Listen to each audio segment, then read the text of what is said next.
Tahun 2025 itu kan tahun yang penuh gejolak ya buat ekonomi global. Nah, di tengah semua itu, gimana nasib Indonesia? Dan apa nih yang menanti kita di tahun 2026? Yuk kita bedah bareng-bareng soal ketahanan ekonomi kita, titik balik pemulihannya, dan sebuah reformasi besar yang katanya bakal jadi mesin baru pertumbuhan Indonesia. Oke, sebelum kita ngomongin Indonesia, kita harus lihat dulu panggung besarnya, panggung global. Coba bayangin, tahun 2025, sebuah tahun di mana fondasi ekonomi dunia itu benar-benar diguncang. Pertaruhannya jadi tinggi banget buat semua negara. Pemicunya apa? Ternyata, pemilu AS di akhir 2024 yang kembali menyalakan api perang dagang antara Amerika dan Tiongkok. Efeknya itu langsung terasa. Kepercayaan bisnis di seluruh dunia langsung anjlok, dan gelombang ketidakpastian itu menyebar kemana-mana, ke seluruh rantai pasok global. Dan ini bukan cuma perasaan loh, datanya beneran ada. Indeks ketidakpastian global itu melonjak ke level yang nggak pernah kita lihat selama puluhan tahun. Sistem globalnya sih nggak sampai runtuh, tapi dampaknya jelas banget. Ekonomi negara-negara maju mulai melambat, dan melambatnya itu signifikan. Tapi, di tengah badai ini, ada cerita yang menarik banget. Waktu raksasa-raksasa ekonomi dunia lagi goyah, negara-negara berkembang, khususnya di Asia, justru menunjukkan ketahanan yang luar biasa. Mereka itu ibarat bambu, yang melengkung kena angin kencang tapi nggak patah. Mereka nggak cuma bertahan, tapi bahkan nemuin celah buat tetap tumbuh. Nah, dari panggung global, sekarang kita zoom in ke rumah kita sendiri, ke Indonesia. Karena di saat yang sama, kita juga lagi menghadapi badai internal di awal 2025. Dan ini jadi momen ujian yang sesungguhnya bagi kekuatan ekonomi kita. Paruh pertama 2025 itu bisa dibilang fasenya mengencangkan ikat pinggang. Belanja pemerintah agak direm, likuiditas di pasar juga jadi lebih serat, dan dampaknya ya langsung terasa ke kantong masyarakat, ke daya beli kita. Ekonomi seolah-olah lagi menahan napas, nunggu apa yang bakal terjadi selanjutnya. Salah satu sinyal paling jelas itu datang dari sektor manufaktur kita. Ada yang namanya Indeks Manajer Pembelian atau PMI. Singkatnya, ini kayak rapor kesehatan industri. Nah, angkanya itu menunjukkan kontraksi selama 4 bulan berturut-turut. Artinya apa? Artinya, pabrik-pabrik kita mengurangi produksi. Mesin ekonomi kita benar-benar melambat. Tapi pas banyak yang ngira ekonomi bakal terus lesu, sesuatu yang luar biasa terjadi. Di paruh kedua tahun itu, roda ekonomi mulai berputar lagi, tapi ke arah sebaliknya. Pemulihan pun dimulai. Dan yang menarik, kekuatannya itu datang dari dalam negeri. Api pertamanya datang dari mana? Dari belanja kita semua, para konsumen.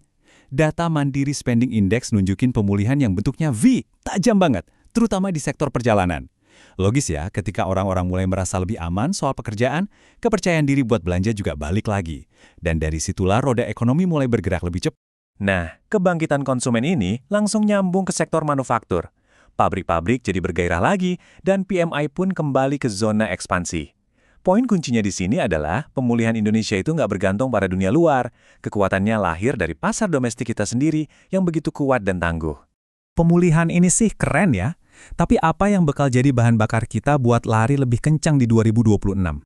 Jawabannya ternyata bukan sekedar pemulihan biasa, tapi sebuah mesin reformasi struktural yang baru aja dinyalakan. Kenalin, Dantara Indonesia. Ini adalah lembaga baru yang dibentuk di awal 2025. Misinya nggak main-main, menjadi arsitek perubahan bagi para raksasa ekonomi Indonesia, yaitu perusahaan-perusahaan milik negara. Biar kebayang sepenting apa ini, kita perlu tahu dulu apa itu BUMN atau Badan Usaha Milik Negara. Coba bayangin, perusahaan-perusahaan ini kalau digabung, kontribusinya itu lebih dari separuh PDB Indonesia.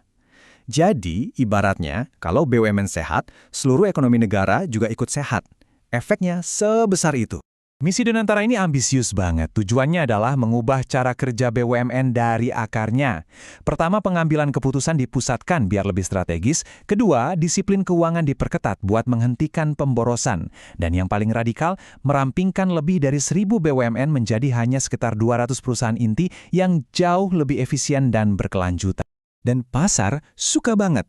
Para investor yang biasanya paling hati-hati kasih jempol. Kenapa? Karena mereka melihat ini bukan sekedar wacana, tapi sebuah agenda reformasi yang benar-benar nyata dan kredibel. Mau bukti? Lihat aja angkanya. Krakatau Steel.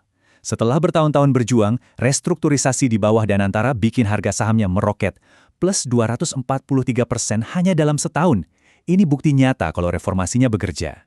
Atau contoh lain, PT Timah. Sahamnya juga terbang 221%. Kuncinya sederhana, perbaikan tata kelola. Ternyata, kalau perusahaan dikelola dengan lebih baik, pasar pun akan langsung menghargainya dengan valuasi yang jauh lebih tinggi. Semua cerita positif tadi itu ngerucut ke satu kesimpulan besar. Saat ini, aset-aset Indonesia, khususnya saham, itu lagi diskon besar. Ada peluang di sini yang mungkin belum disadari banyak orang. Kalau kita lihat dari sisi teknis, valuasi saham kita yang diukur dengan rasio harga terhadap pendapatan atau PE, itu ada jauh di bawah rata-rata historisnya. Sederhananya gini deh, harga saham-saham di Indonesia sekarang itu semurah waktu lagi krisis. Padahal kondisi fundamental kita justru lagi membaik. Ini kan anomali yang menarik.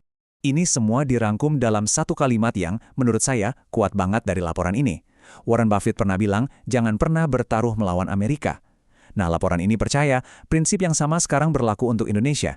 Ini adalah sebuah pernyataan keyakinan yang luar biasa pada potensi jangka panjang negara kita. Ada lagi nih faktor pendorongnya. Imbal hasil dari aset yang lebih aman, kayak obligasi pemerintah, itu lagi turun.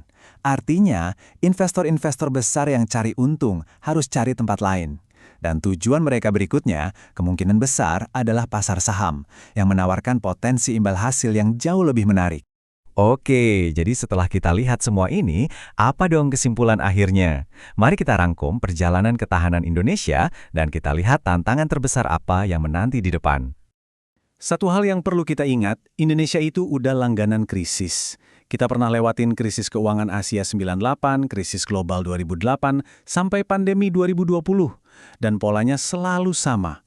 Kita terpukul, tapi kita selalu berhasil bangkit lagi, bahkan seringkali jadi lebih kuat dari sebelumnya. Nah, ini dia pertanyaan pamungkasnya.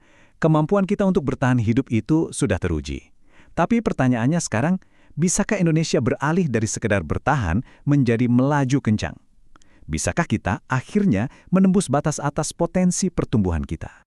Karena pada akhirnya, babak selanjutnya dalam kisah ekonomi Indonesia bukan lagi soal memulihkan diri dari krisis. Ini adalah tentang transformasi yang sesungguhnya. Sebuah perjalanan dari bangsa yang tangguh dalam bertahan menjadi bangsa yang benar-benar bisa berkembang pesat.